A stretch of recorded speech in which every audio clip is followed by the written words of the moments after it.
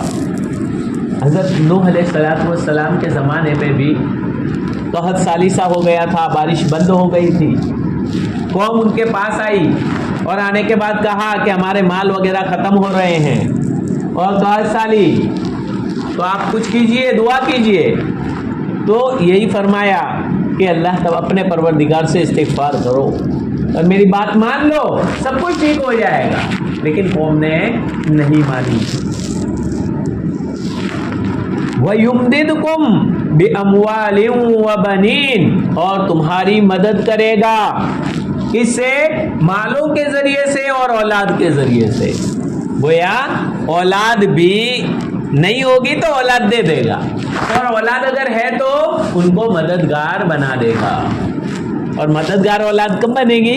کہ فرما بردار ہوگی، دیندار ہوگی، فرما بردار، ہماری قدر عزت کرنے والی ہوگی۔ تو گویا استغفار کے فائدے دیکھو، پڑھنا چاہیے نا بھائی روزانہ استغفار، روزانہ استغفار کرنے کی پابندی کر لو، انشاءاللہ کتنے سارے دیکھو، دنیا بھی مل جائے گی اور آخرت بھی مل جائے گی، گناہ بھی معاف ہو جائیں گے۔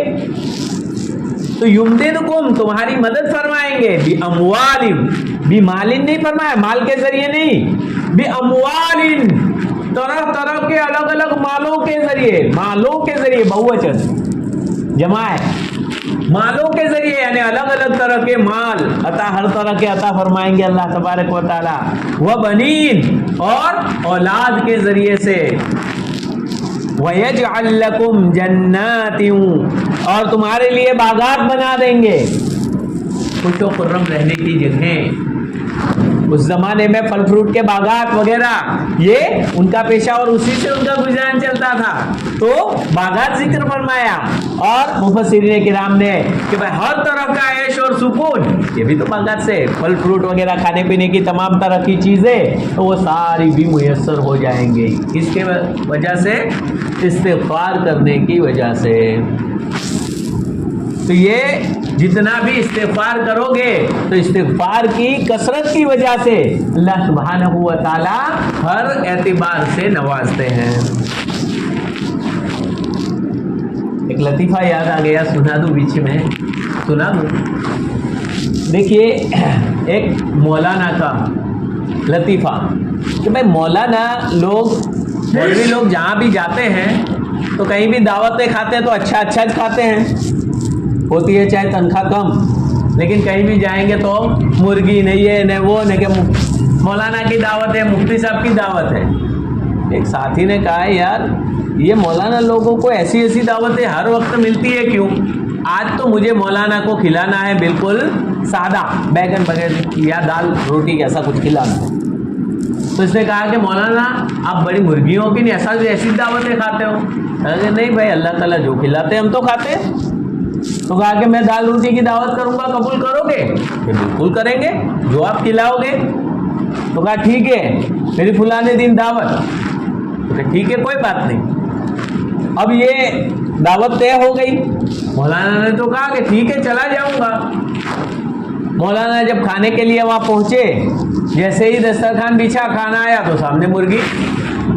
کہا رے بھائی تو پہلے بتا, دال روٹی کی دعوت تھی نہیں, یہ مرغی کہاں سے آ گئی بیچ میں؟ تو کہ بس مولانا تمہاری قسمت میں مرغی ہوتی ہے. کہ بھائی واقعہ کیا ہے بھائی, حقیقت تو بتلاؤ. تو انہوں کہنے لگے کہ اصل میں گھر پہ آیا تو میں نے کہا بیوی کو کہ میرے ساتھ ایک مہمان آنے والے ہیں, تو کھانا بنا دینا فلانے دن. تو اس نے کہا کہ کیا, کہ دال روٹی بنانا. تو بیوی کہنے لگی پر کون آنے والا ہے وہ تو بتاؤ. تو کوئی بھی مہمان آنے والا ہے تو دال روٹی مہمان کو نہیں کھلا سکتے, کون مہمان آنے والا ہے؟ کہ نہیں اپنے مسجد کے مولانا جو ہے. ہٹ, مولانا کو دال روٹی کھلانے کا کہتے ہو, شرم نہیں آتی تم کو؟ جاؤ مرغی لے آؤ. بیوی گرم ہو گئی اور بھیجا زبردستی مرغی منگوائی, کیونکہ آپ لوگوں کی قسمت میں مرغی ہوتی ہے. خیر یہ تو ایک لطیفہ تھا. تو گویا استغفار کرنا, کثرت سے استغفار کریں گے اللہ تبارک و تعالیٰ دنیا کی ایک سے ایک نعمتیں بھی کھلاتے ہیں استغفار کے نتیجے میں. تو یہ بھی ایک فائدہ ہے استغفار کا. اللہ تبارک و تعالیٰ تمہارے لیے باغات بنائیں گے, وَيَجْعَلْ لَكُمْ أَنْهَارًا, تمہارے لیے نہریں جاری کر دیں گے, یعنی کھیتی باڑی وغیرہ چلنے لگے گی اور تمہارے لیے برکتیں ہی برکتیں ہو جائیں گی. ظاہری بات ہے کہ کھیتی باڑی نہریں چلنے لگے, کھیت میں اچھی پیداوار ہوگی, تمام لوگوں کا فائدہ, اس لیے کہ غلہ وغیرہ سستا ہوگا, گیہوں وغیرہ زیادہ پکیں گے, سبزیاں زیادہ پکیں گی تو سب کا فائدہ ہے. سستا ہوگا ورنہ مہنگا ہو جائے گا, تو مہنگائی میں سب نے دیکھ لیا بیچ میں ٹماٹر کی حالت. وَيَجْعَلْ لَكُمْ أَنْهَارًا, تو یہ اس وقت بھی مہنگائی بڑھے تو بھی کیا کرے, استغفار, اس سے انشاءاللہ لیول پر آ ہی جائے گا. وَيَجْعَلْ لَكُمْ أَنْهَارًا, اور تمہارے لیے نہریں جاری کر دے گا. تو یہ اللہ تبارک و تعالیٰ دیکھیے استغفار کے فوائد بیان فرمائے. اب آخر میں یہ بات بتلا کے بات ختم کرتا ہوں کہ استغفار کا طریقہ کیا ہے. تو استغفار یعنی اپنے گناہوں سے معافی مانگنا, اور گناہوں سے معافی مانگنے کے لیے سب سے پہلے تھوڑی دیر بیٹھ کر سوچے اپنے گناہوں کو کہ میں نے کیا کیا گناہ کیے, اور ان گناہوں کو سوچنے کے بعد واقعتاً اپنے مولا کی رحمت کو سوچیں, اپنے مولا کی نعمتوں کو سوچیں کہ کتنا ہم کھانا کھا رہے ہیں, اس کی ہوا استعمال کر رہے ہیں, اس کا پانی استعمال کر رہے ہیں, اور اس کی زمین پر رہ رہے ہیں, اس کے آسمان کے نیچے رہ رہے ہیں, اس کے سورج کی دھوپ ہم لے رہے ہیں, اس کی پیدا کی ہوئی چیزوں کو کھا رہے ہیں, یہ مولا, اور ہم اسی کی نافرمانی کر رہے ہیں. تو اس طرح سے سوچے, فوراً تھوڑا سا بھی اگر ایمان کی پاور ہوگا تو فوراً دل میں افسوس ہو جائے گا کہ واقعتاً ایسے مولا کی نافرمانی نہیں کرنی چاہیے, میں نے ایسے مولا کی نافرمانی کر دی, واقعتاً ایسے مولا کی نافرمانی نہیں کرنی چاہیے. اب یہ دل میں جو پچھتاوا اور ندامت شروع ہو جائے گی, اب یہ توبہ کی اصل حقیقت شروع ہوئی, اصل استغفار یہ شروع ہوا. اس کے بعد 2 رکعت صلاۃ التوبہ پڑھے, 2 رکعت نفل نماز پڑھے کہ اللہ مجھے معاف فرما دے میرے گناہوں کو, اس لیے صلاۃ التوبہ. اور وہ پڑھنے کے بعد پھر اے مولا آئندہ کبھی بھی نہیں کروں گا یہ گناہ, چاہے پھر ہو جائے تو پھر توبہ استغفار کرے, لیکن نیت کر لے کہ اللہ آئندہ سے یہ گناہ نہیں کروں گا, میں چھوڑ دوں گا. اور فی الحال اگر کوئی گناہ ہے تو اس کو چھوڑ دے, فی الحال چھوڑ دے وہ گناہ, اور کہے کہ آئندہ سے اللہ میں نہیں کروں گا. بس یہ اتنی شرائط کے ساتھ پھر استغفر اللہ استغفر اللہ, اے اللہ معاف فرما دیجئے, اے اللہ معاف فرما دیجئے. اس طرح سے اللہ تعالیٰ سے استغفار کرے گا, معافی مانگے گا, اللہ تبارک و تعالیٰ معاف فرما دیں گے. چاہے استغفار کے لیے بہت سارے کلمات ہیں, چھوٹا سا تو یہ استغفر اللہ یہ بھی کافی, ورنہ استغفر اللہ الذی لا الہ الا هو الحی القیوم واتوب الیہ, میں اپنے گناہوں کی معافی مانگتا ہوں. استغفر اللہ الذی, اس اللہ سے, استغفر اللہ الذی لا الہ الا هو الحی القیوم، کہ جس کے علاوہ کوئی عبادت کے لائق نہیں، ایسے اللہ کے سامنے میں معافی مانگتا ہوں۔ استغفر اللہ الذی لا الہ الا هو الحی القیوم، وہ زندہ ہے اور ساری چیزوں کو تھامنے والا ہے، آسمان کو تھامنے والا وہی، زمینوں کو پکڑنے والا وہی، ہم سب کو جلانے والا چلانے والا وہی، اس کا حکم آ جاتا ہے چارپائی پہ سے انسان کھڑا نہیں ہو سکتا۔ ایسے مولا کے سامنے، ایسے طاقتور رب کے سامنے میں معافی مانگتا ہوں۔ ایک ہے استغفر اللہ ربی من کل ذنب واتوب الیہ، میں اپنے پروردگار سے معافی مانگتا ہوں۔ استغفر اللہ ربی، میں معافی مانگتا ہوں اس اللہ سے جو میرا رب ہے، میرا پالنے والا ہے، مجھے پال پوس کے بڑا کیا ہے، ایسے رب سے میں معافی مانگتا ہوں۔ استغفر اللہ ربی من کل ذنب، تمام گناہوں سے، جتنے بھی گناہ سرزد ہوئے ہیں تمام گناہوں سے میں معافی مانگتا ہوں۔ من کل ذنب واتوب الیہ، اور میں اسی کی طرف پوری طرح متوجہ ہو جاتا ہوں، معاف فرمائے۔ یہ کئی طرح کے استغفار کے سیگے، خیر وقت تو کافی ہو گیا۔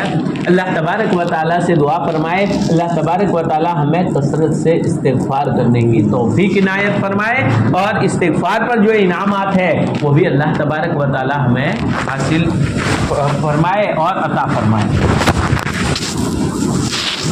اللهم صل على سيدنا وشفيعنا وحبيبنا ومولانا محمد وبارك وسلم۔